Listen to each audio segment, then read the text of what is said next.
Leaks of chapter 1026 have come out and Shanks is on the move. The cover photo is another one of Yamato at Wano, and the chapter starts off in the Elbaf ship, where the Straw Hat crew, giants, and others continue with the party and celebrations. Oimo and Kashi, two at Eni's lobby giants, told the Straw Hat crew that after Water 7 2 years ago, they went to Little Garden to greet Dory and Broggy. They found them punching because their weapons were destroyed after using Haku to defeat the Island Eater. Oimo and Kashi realized that Dory and Broggy could never finish their fight to death without any weapons, so they convinced their bosses to come back to Elbaf and get new weapons before continuing their fight. Then Nami asks if they'll continue their duel, and Dory and Broggy say most definitely, and Nami is kind of fed up with it. I can't believe after however many years they were fighting that they're still going to continue to fight. But burn Shanks' flag in the cover story, and it shows that Bartolomeo was beaten up by the red hair pirates, and he's tied up and he kneels before Shanks. Shanks says that if he forgives Bartolomeo for this, the power of the red hair pirates flag would drop, and all islands and friends where his flag waves will be in danger. And Bartolomeo apologized to him in tears. He responds, "You're absolutely right, I'm really sorry, I didn't even think of that. I just went ahead and did something stupid out of ignorance." Then one of Shanks' crew members, Hongo, gives Bartolomeo a little bottle, and he tells him that it is deadly poison and he has to give it to Straw Hat Luffy within 1 month and make him drink it.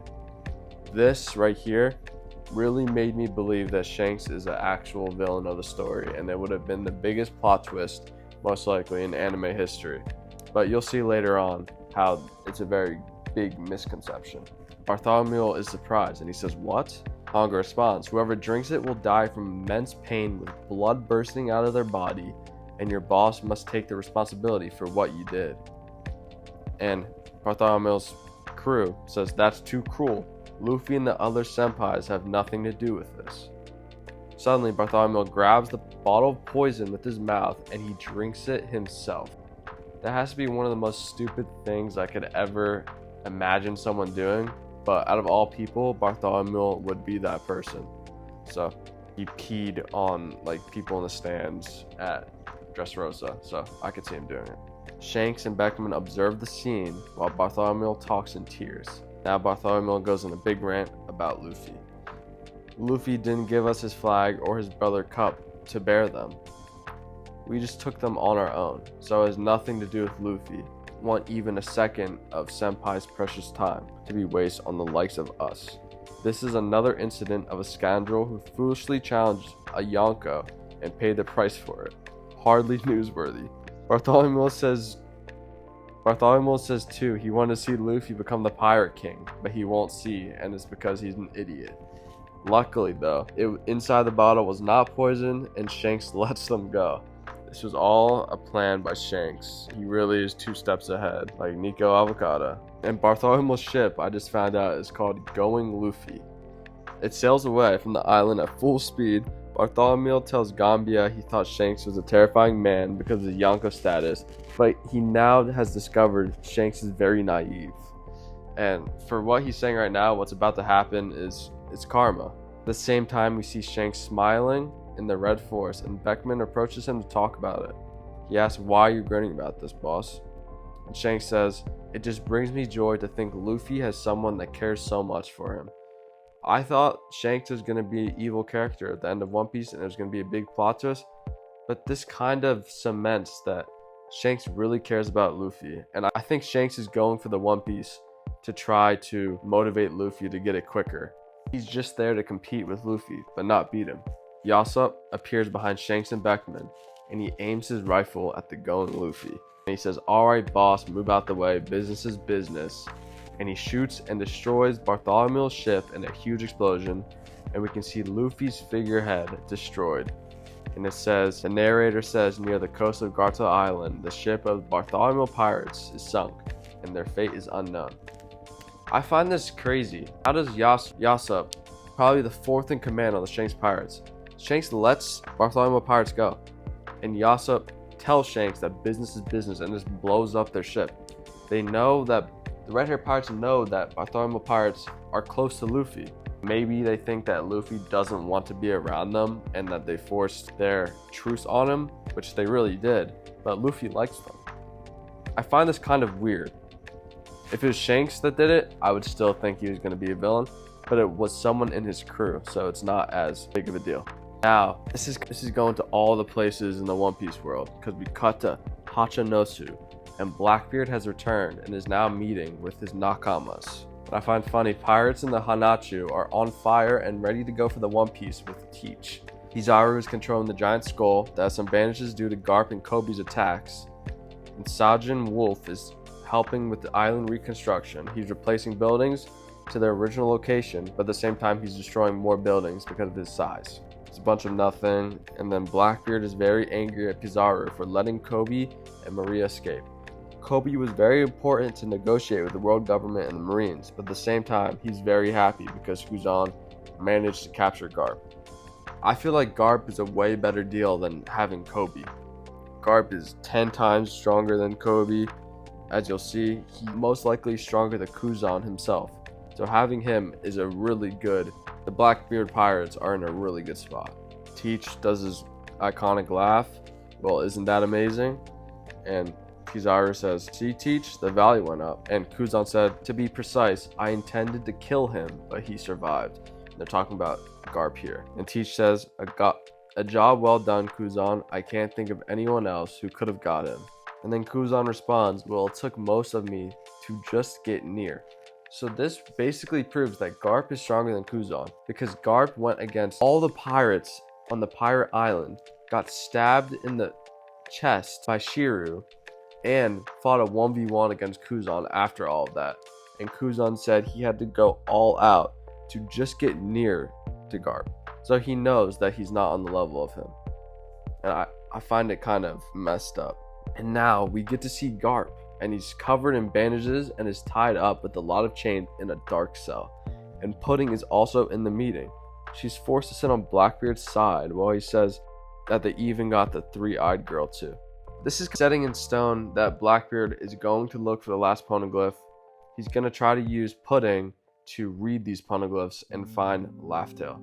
It's going to be really cool. Then there's more stuff going on. Blackbeard calls Lafitte. He's at Naval Company Umit shipping headquarters, and Umit is one of the emperors of the underworld and was a guest in Big Mom's tea party. Lafitte is observing the Revolutionary Army's movements to cut supply and Mary Joy's, and we can see some burning ships in the port. This is really leading up to the Revolutionary Army versus the Holy Knights fight, and I'm excited to see Dragon's capability. Teach says, now don't let all the fun make you forget about the preparation. And Lafitte says, leave it to me. Meanwhile, Caribou, Contradevin, and Augur arrive at Hachinosu. Kizaru grabs the ship with the island giant arm and takes it directly to the meeting. And that's it for the Blackbeard pirates, and we cut to Elbaf. The Elbaf ship is sailing on the sea as the narrator speaks. It's been 2 days since they departed from Egghead, and there's a reason they still haven't arrived on Elbaf, despite being accompanied by the Great Eric, the ship of the giant pirates. And it's revealed that everyone woke up from the drunken sleep. The Thousand Sunny, with Luffy, Zoro, Nami, Usopp, Sanji, and Chopper, the original 6 of the Straw Hat Pirates, suddenly disappeared, and the people who are still present on the Elbaf ship are the Giants, Jinbei, Frankie, Robin, Lilith, Bonnie, and Brooke, and they're all in shock. Dory and Broggy say, we must find them. We can't return to Elbaf like this. Robin says, makes a joke and says, perhaps they've been reduced to pieces by a fish. Frankie says, stop that. The fishes around here are so big that might actually be true. Where did you go, Luffy? I think this is leading toward the man in the silhouette was able to capture a Yonko ship. I don't know if he wants to capture the Straw Hats or he's trying to train the Straw Hats, but I'll give you my opinion after this last page. In the last page of the chapter, Nami hears someone telling her to wake up, and maybe it's Luffy, but we can't see the person in the chapter. I think it is Luffy based off how he talks. He says, Nami, hey, wake up. It seems like it's someone who already knows who Nami is, so I'm gonna assume it's one of the Straw Hat Pirates at the least. Nami wakes up and says she thinks she drank too much, and when she wakes up, she finds herself alone in a huge room made with Lego pieces. She's wearing a Viking warrior outfit, and it looks like an Elbaf costume, and she's wearing a sword on her back. and she's very confused. To give you guys my theory on this, I think this is Loki, the king of the giants. He's been talked about for a while now, and we've never seen him. Because I don't think Dorian Bragi are the strongest on Elbaf. Elbaf is the island where the sun god Nika came from. So I think Loki knows about sun god Nika, and he knows that Luffy is sun god Nika. So that's why he captured these certain 6. He feels like he might know a backstory of the Straw Hats and know who these people are, and that they were in the first 6 of Luffy's crew. And I feel like Luffy's gonna get a power up. I don't think there's gonna be a time skip in Elbaf, because I feel like if there's a 2-year time skip or a 1-year time skip, the Blackbeard pirates or the red hair pirates would already have found the One Piece. I think it's in an end game. And a theory that I've seen that was pretty enticing was showing the arcs back and Subodi Archipelago are kind of mirrored.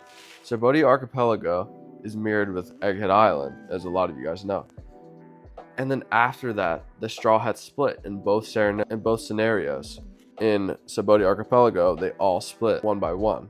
But in the Egghead Island arc, they split in half. So the next arc after Subodi Archipelago was Amazon Lily, where Luffy met Boa Hancock and was trained by her. So now I think they're going to be trained by Loki, and that sets up us for the Marineford arc, which was after that.